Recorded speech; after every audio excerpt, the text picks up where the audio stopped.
हुआ मेवात के अंदर, उससे न केवल हरियाणा शर्मिंदा हुआ, न केवल मेवात शर्मिंदा हुई, बल्कि हमारी इस बात को सारे देश के अंदर टीवी के ऊपर और अखबारों के अंदर चलाया।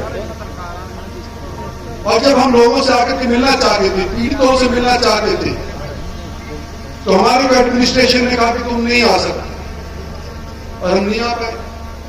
लेकिन जब मैंने सद्भावना के वास्ते जिला परिषद के दफ्तर के अंदर मीटिंग बुलाई, तो मुझे बड़ी खुशी हुई कि सबसे पहले जो अपनी छाती धो करके मेवातियों ने कहा, मुसलमानों ने कहा कि हिंदुओं की सुरक्षा करना हमारा फर्ज है और हम प्रण लेते हैं कि हम इस तरह का हथियार दोबारा से इसके अंदर विवाद के अंदर नहीं हो। आज मैं आपका चुनावा नुमाइंदा हूं, मैं आपका धन्यवाद करने पहले नहीं आ सका, जब मुश्किल में थे जब भी मैं नहीं आ सका, लेकिन आज मेरा दिल गवाही देता है कि मैं आपके अंदर और गुड़गांव वालों के अंदर, या गुड़गांव वालों के अंदर और रेवाड़ी वालों के अंदर, जो 3 जिले मेरे क्षेत्र के, मैंने कोई फर्क नहीं समझा। मैंने हिंदू मुसलमान का फर्क नहीं समझा, मैंने जात पात का कोई फर्क नहीं समझा। जो मैं जीता, मैं सबकी वोट मेरे को मिली है ये मान करके अपना काम करता आया हूं। एक 5 साल से नहीं, बल्कि पिछले 15 साल से, जब का मैं आपका नुमाइंदा पार्लियामेंट के अंदर काम कर रहा हूं। और मेरे बड़े साथी हैं, साथ खड़े हुए, कोई मंच के ऊपर, कोई बैठे हुए हैं, कोई बोल करके भी गए हैं, कोई नहीं जुड़े। और मुझे यह यकीन दिया है इन्होंने कि पिछले दिनों के अंदर जो बात थी सो थी, लेकिन इस बार तुम्हारे को यहां से, तुम्हारी पार्टी को यहां से पिछले साल की निस्बत या पिछले दौर की निस्बत ज्यादा समर्थन और इमदाद मिलेगी, वोट ज्यादा मिलेगी। मैं उम्मीद करता हूं कि जिस तरह से मैंने आप में और अपने में फर्क नहीं समझा, रेवाड़ी वालों में, मेवात वालों में नहीं फर्क समझा, आप भी मुझे और मेवातियों के बीच के कोई फर्क नहीं समझेंगे, और मुझे भी एक मेवाती के तौर के ऊपर अपनाएंगे और अपना समझेंगे। साथियों, उम्मीद सरकार से सभी की होती है। सरकार में जो नुमाइंदा आप लोग भेजते हैं, उससे भी सभी की उम्मीद होती है। और हम पूरा काम नहीं कर पाए क्योंकि मैंने कहा कि कोविड का प्रकोप हमारे बीच के अंदर आ गया।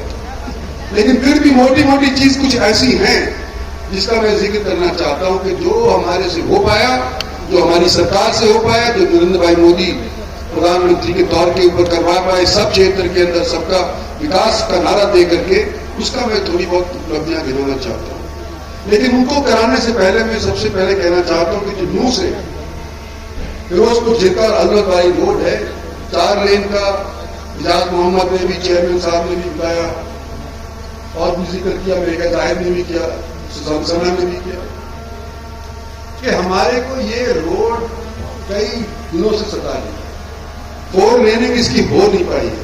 लेकिन आज खुशखबरी आपको ये बताना चाहता हूं कि 10 तारीख को नितिन गडकरी की यहां पर इस चीज के लिए मैंने मीटिंग रखी है। मेरे को उम्मीद है कि 10 तारीख का इसका फैसला हो जाएगा, और इसके ऊपर जो खर्चा होगा वो 847 करोड़ के करीब खर्चा होगा। और दिक्कत क्या हो गई, ये हमारे प्रधान जी भी बता रहे थे, जो सोच विचार रखने वाले वो भी कह रहे थे कि अगर ये मालव का और बादस का बाईपास इसके साथ नहीं जोड़ दिए होते तो शायद ये पहले ही बन गई होती। तो मालव का बाईपास, बादस का बाईपास थोड़ी बात के अंदर ही बन सकता था, इसकी दोबारा से मंजूरी ले सके थे। लेकिन क्योंकि ये बाबूगिरी चली, उस टाइम के ऊपर इसको भी जोड़ दिया। इकट्ठा करने की वजह से जो विलंब हुआ है, उसकी वजह से आज भी परेशान है। लेकिन आपको मैं ये कहना चाहता हूं कि मुझे यकीन है, और आपको मुझे यकीन होना चाहिए कि जब मैं गडकरी जी के सामने बैठ करके इस विषय के ऊपर चर्चा करूंगा, उसको सदैव ही चढ़ा करके रखूंगा। गडकरी चौक से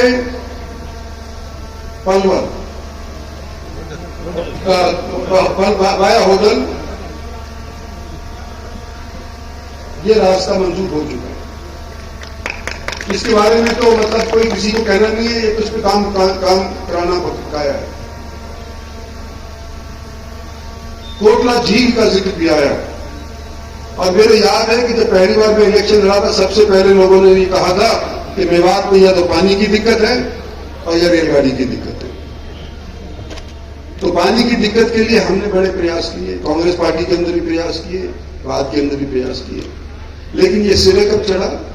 ये भारतीय जनता पार्टी की सरकार हमारे प्रदेश के अंदर स्थापित हुई। लेकिन रकबा छोटा, जिस तरह को हमने चाहा था कि 5000 एकड़ है, इसके अंदर पानी भरता है। कहते हैं कि जब ये मुगलों का जमाना था, यहां पर महल भी हुआ करते थे और यहां पर रानियां आकर के बसा करती थी, देखा करती थी नजारे को। अब मुझे नहीं मालूम कि कितना पानी आज के दिन बढ़ता है, लेकिन इसके विस्तार की आवश्यकता है। कोटली झील की विस्तार के लिए आज के दिन यहां से डिस्ट्रिक्ट एडमिनिस्ट्रेशन की तरफ से, पार्टी की तरफ से प्रपोजल गया हुआ है और मैं समझता हूं कि हमारे मुख्यमंत्री इलेक्शन से पहले इसके अंदर फैसला लेकर के इसका विस्तार करवा देंगे। एक जिक्र हुआ बरोड़ा कट का, बॉम्बे एक्सप्रेसवे के ऊपर। एजाज मोहम्मद ने भी कहा, जान मोहम्मद ने भी कहा कि भाई ये सारी विवाद से परेशान है। इसका मैं अभी आज ऐलान नहीं कर सकता क्योंकि मुझे इस चीज का इतना ज्ञान इतना नहीं है और मैं कुछ कह दूं और फिर मैं झूठा पड़ जाऊं, ये मैं नहीं चाहता। लेकिन इसके विषय के अंदर जरूर मैं चर्चा करूंगा और उसके बाद आपको बताऊंगा। इसी तरह से उजीना के आसपास एक तरफ का रास्ता सुरेंद्र सिंह बोल रहे थे, एक तरफ का रास्ता तो हो गया लेकिन दूसरी तरफ का हो नहीं पाया है। उसके बारे में भी हम आज के दिन सोच विचार करने लगते हैं और कोशिश करेंगे कि जल्दी वो वाला रास्ता भी खुल जाए। मेवात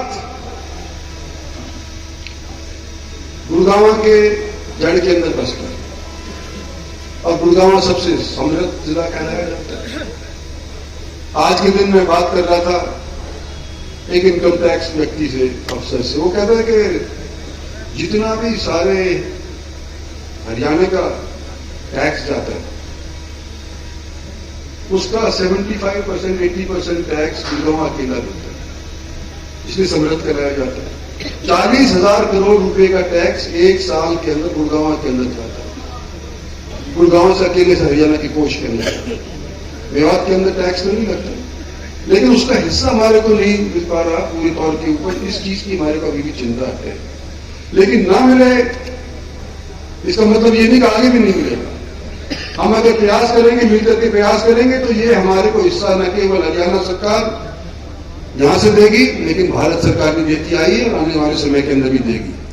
दिल्ली मुंबई एक्सप्रेसवे जो हमारे मेवात को टच करते हुए जाता है मंडल, आपको भी पता है कि 1 लाख करोड़ रुपए का खर्च इसके ऊपर हुआ है। जितनी भी रोड बनी है, आज तो मैं देखा हूं कि रोड के अंदर काफी दुर्गति हो गई है, टूट गई है, लेकिन 1 लाख करोड़ रुपए का दिल्ली मुंबई एक्सप्रेसवे, शायद ही इतना एक्सपेंसिव, इतना महंगा एक्सप्रेसवे भारत में कहीं और बना होगा। मुझे नहीं पता बना भी होगा, लेकिन हमारा 1 लाख करोड़ का ये एक्सप्रेसवे बनने जा रहा है, आधे से ज्यादा बन चुका है। रेल की लाइन में कर रहा था कि रेल मेवात के अंदर तो नहीं पहुंची, लेकिन मेवात के इर्द गिर्द जरूर पहुंच गई है। ऑर्बिटल रेल कॉरिडोर पलवल, सोना, मानेसर और सोनीपत जाने वाला 5,600 करोड़ रुपए का ये योजना है और इसके ऊपर काम शुरू होने लग गया है।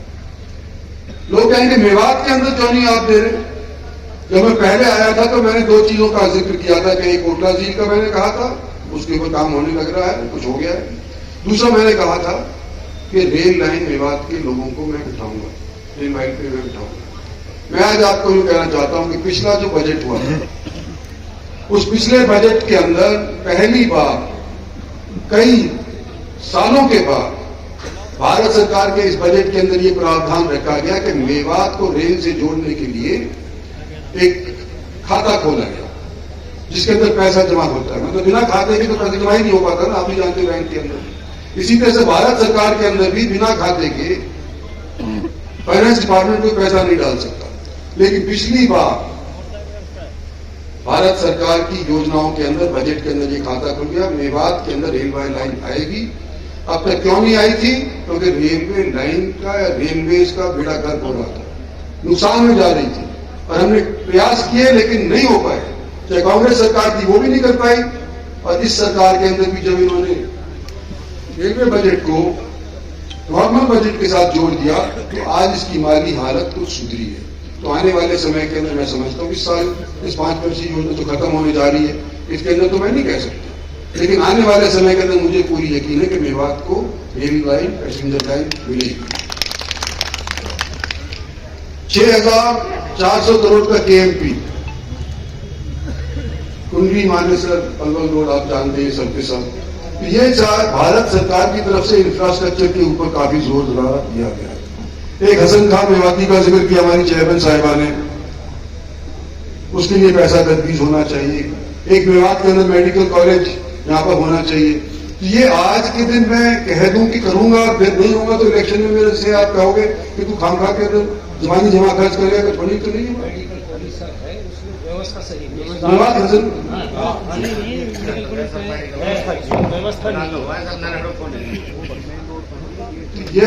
ये जो कॉलेज बना हुआ है हसन खान मेवाती में, इसके अंदर व्यवस्था के बारे में, डॉक्टरों के बारे में, मशीनरी के बारे में, ये सारी चीजों के बारे में मैं देखूंगा। लेकिन एक चीज मेरे को याद आती है कि जब कोविड साहब जी का छाया हुआ था और ऑक्सीजन मिल नहीं रही थी और ऑक्सीजन के लिए वो वेंटिलेटर की आवश्यकता पड़ती थी, तो सब जगह के ऊपर वेंटिलेटर इस्तेमाल हो रहे थे। लेकिन मेवात के अंदर कम से कम 15 वेंटिलेटर थे, लेकिन वो इस्तेमाल नहीं हो पा रही थी। व्यवस्था थी लेकिन कोई ट्रेन बंदा नहीं। और उसके बाद उसको ट्रेनिंग के वास्ते ने स्पेशल प्रोग्राम बनाया कि इस व्यवस्था को चलाने के लिए, वेंटिलेटर का प्रयोग करने के लिए हमारे को लोगों को ट्रेनिंग देनी पड़ती, तो वो ट्रेनिंग दी है। और भी जो खामियां हैं उसको मैं पूरा करने का पूरा प्रयास करूंगा। आज तो इसी तौर के ऊपर हम आए थे, आज तो इसी तौर के ऊपर आए थे कि आपसे एक बार दोबारा से मुखातिब हो, कई साल हो गए से मुखातिब नहीं हो पाए थे। एक सेंट्रल स्कूल की बात आ रही है, ये हमने संगेल के अंदर ऐलान किया हुआ है, लेकिन हो नहीं पाया है अभी तक। ये मुझे उस चीज का अफसोस है। तो ये मोटी मोटी बातें आपके बीच में मैं करने के लिए आया था। आप लोगों का मैं शुक्रिया।